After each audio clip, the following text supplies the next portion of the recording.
It's YouTube Wednesday!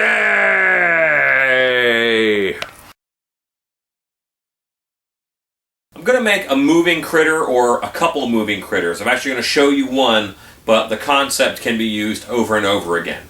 The whole basis of it, which is super simple and easy to get, is any one of those stuffed animals where you push a button and it moves and makes noise. This moves a little bit. It is really not scary when you can see and hear what it is. But if you change what it is and make it not make that silly sound, then that is a very good thing. I do this all the time for my monster museum. Some of them have a zipper underneath. This one happens to have a zipper. Hooray. So it's pretty easy for me to get to it. Otherwise, I just cut around the base. Because you can always kind of feel where the base is and just get to where you need to. It's always glued on a little bit, and I'm just going to pull that glue up because, you know, I'm not really worried about it. I actually get these things all the time. After Valentine's Day, a lot of the holidays, Easter, they have these themed for different holidays. And I'll go to Walgreens or wherever and buy them for $4 or $5 a piece. New, they're about 20 bucks. But even then, for a small animation for inside of a show, that's still a bargain. So I'm popping him open. I'm just going to, there's glue here, so I'm just going to pull that glue up. And basically what I'm really trying to do is expose this speaker. There's a speaker right here. Normally it's right in the front because they don't have very powerful speakers. And I found that if you mess with the wiring on the speaker, it can cause the whole thing not to work. So instead, I disable the speaker. So I'm going to disable the speaker here, and I will show you exactly how I do that. Now I've got this guy exposed. And all of them have something like this inside. Okay, so I have the speaker exposed. I haven't taken all of the skin off at this point in time, but I have the speaker exposed. I'm going to hit the button, make sure that I can hear it. Once I know I can hear it, I'm going to take my scissors and go in through just two of these speaker holes, kind of near the center. I'm going to just push through the plastic, and I'm going to squeeze my scissors together and hit the button again. Now, I've already killed the speaker. It's not making any noise. It's already 30% scarier. So, I'm going to hit that button, and now the button is here in the foot. Alright, and that's got wires that go into this main box.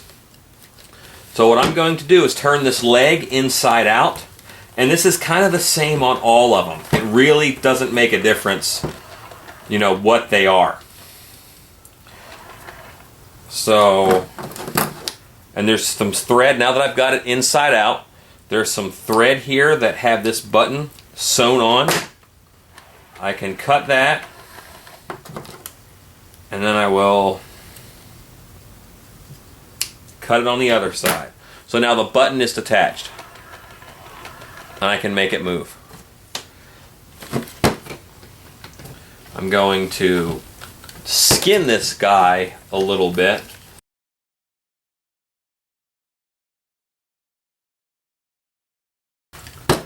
I now have this. And that right there is all that it does. See it from the side? When it was a puppy, that's his bottom jaw that moved, and that's the rest of it. And here is, you know, the puppy skin, so you can see how it goes. I'm going to give you a quick comparison. There's one that I've stripped. I keep a lot of these in my shop. All of them kind of break down the same way and have this weird skeleton look to them. Now this one has different motion. I'm going to turn this into like a baby vulture or a baby dragon or something that is in a nest and its wings are flapping and it's got a head that comes up here. Or I might add leaves to it and vines and make them a poisonous or man-eating plant.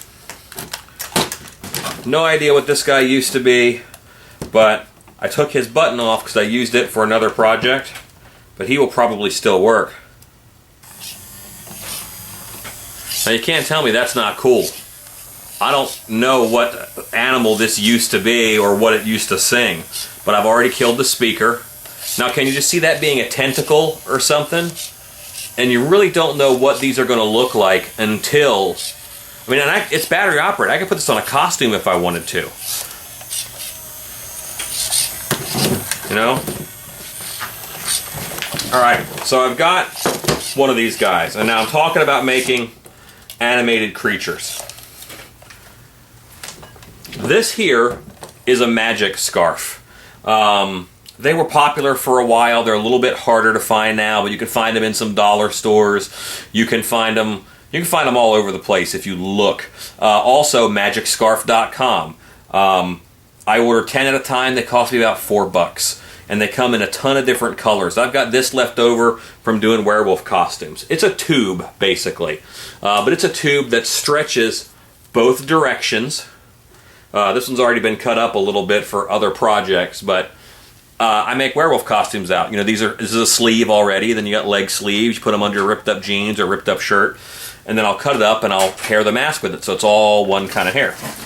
But they're also very light. And they work great for this kind of project because, I mean, basically, you just want stuff that's going to move inside of a cage. So I'm going to just tie this off. It's hairy and it's going to move. That is going to be enough to freak people smooth out. If you don't want it to be battery operated, all you have to do is find yourself an adapter that matches the batteries. Most batteries are like 1.5 volts, so if there's 3 batteries, then you need a 4.5 volt DC transformer. I'm going to tie off this end of it also. Now you can use tinfoil to make legs and wrap them in the magic scarf material. You can do whatever. However many bars, the less visibility you have inside of the cage, the less you have to do to make this creature look cool. But if it's sitting inside of a cage, and as I walk by, I see this, that's kind of enough for me. You know, that's freaky. And I got to put this in better or paint it or whatever. But that's a moving thing inside of a cage. I hear a little bit of motor noise, but you have a soundtrack in the room with all the animals going crazy, like a testing lab or something. I have this stuff all over the Monster Museum, and just the ambient track really covers the motor noise. But they actually have such great movement. Now, you can do stuff like, see, I've got a hot glue gun over here, and I'm going to go ahead and put some hot glue on this because it was peeking out. Alright, and I'll just pull that up like that and give it a squeeze for a second. And now that's not going to come out of there. So, maybe I want this end to be the head. Well, I've got pumpkin teeth, and I can glue teeth, you know, onto this side of it. I've got eyes here, little eye forms that you can buy off eBay. And they actually look pretty good. I use them all the time in masks and whatnot. And they're $5 pretty much a package. I happen to get these at MHC from Grimm Productions, so they get a free plug. $5. But as soon as I do this,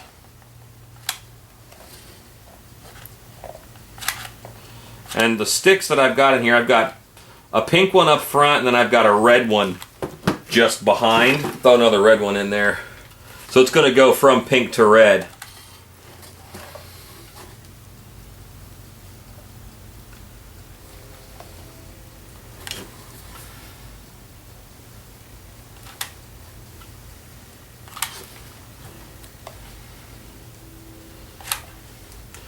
And I can just use this red or pink hot glue to make skin patches or just mess it up. I mean, you know, spray paint. You can, you know, dingy them up or whatever. But it's going to be inside of a cage. So, and it's not going to be the focus of your scene. This is just a moving thing inside of a scene in order to get attention, make the scene more alive, or distract for an actor to get a scare. And it's just this thing that's flailing and moving around inside of there. Now, I wouldn't just have big googly eyes on it like that. You know, I'll go ahead and I'll cut this, and I'll put this around it.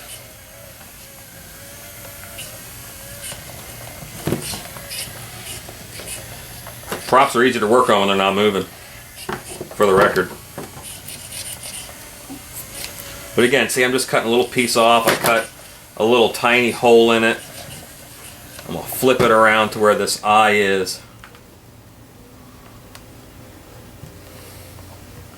See, those eyes look a little bit better now that they're kind of sunken in and partially hidden. This is just some of my a leather dye, like a blood mix.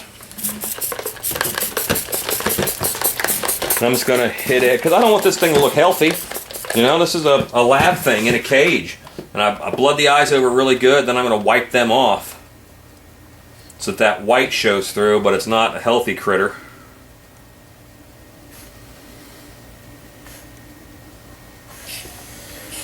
You know, and then if you want to add,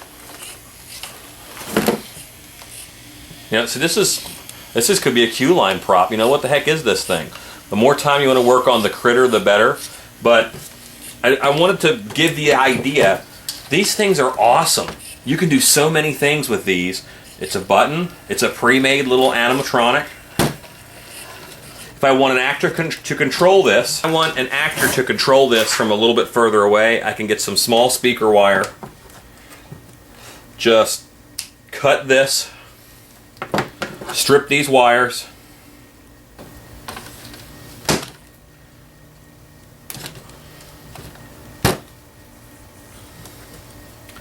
I'm going to strip the other side of this too. And this is one circuit this is one positive that's been interrupted.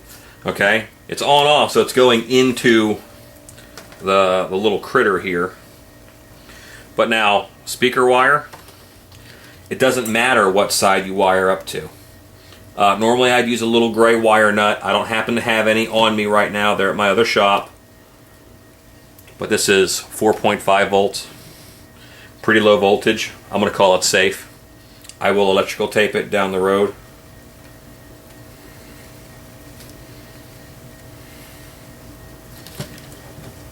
Okay, you see that? And this is probably, I don't know, 6 feet of cord.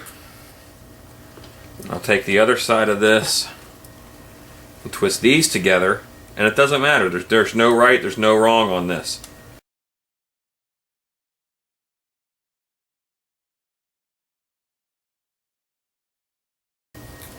So now I have a 6 foot or 10 foot or however long I want lead, so I can hit this button and make this go off.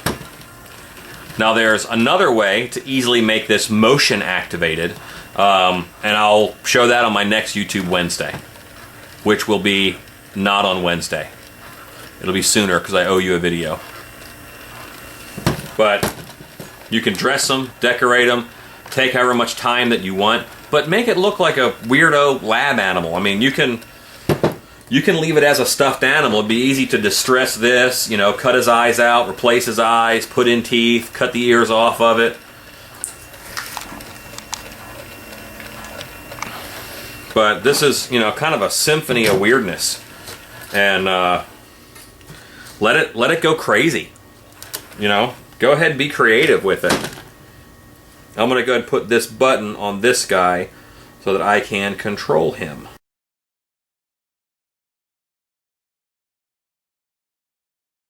Now, you know, you get yourself an animal trap or a cage or something. Put this in here. This is not done. I mean, I'd put some gore in the cage, some filth in the cage. Like I said, I'd do teeth on him. And, you know, maybe hang some cheesecloth over it so it's obscured. But they'll see the motion. You know, maybe I put eyes up here or something, but they're going to see the motion of this guy. It's a thing. You know, there's something moving inside that cage. That's what adds a creep factor to the scene. And the worse it looks, okay, I grabbed some paint stirrers here because you can easily make, you know, a cage for your critter if you wanted to. I'm just going to use paint stirrers really quick.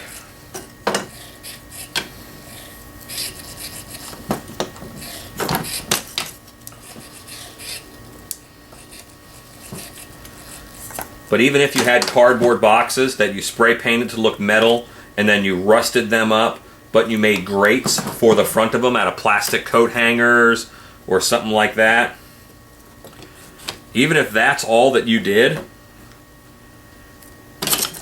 if your monster looks good, you know, do 2 bars so you want them to see him. If your monster doesn't look so good, do 3 or 4 bars so the view is obscured, but they still see the movement. And you'll want to do some sound with this. And that, you know, that's going to be a CD. Adam Johnston from Poison Props, I think, has the best soundtracks for monsters. And he's got one that's, you know, just a monster noise track. And, you know, get some kind of a growling or something. But you can see, these are paint stirrers that I nabbed for free from, I think, Sherwin-Williams or Home Depot or one of those. But that's the beginning of a cage, you know. So now this button is run out to an actor, and maybe he's got 4 or 5 of these buttons run into his area, you know. But now through the cage, they're seeing some movement. They hear it, you know. And if you got 4 or 5 cages moving at once, great. Well, that has been YouTube Wednesday. You've got a moving critter for basically, I don't know, $10. A moving little monster inside of a cage in your set. Can't beat that. All right. See ya.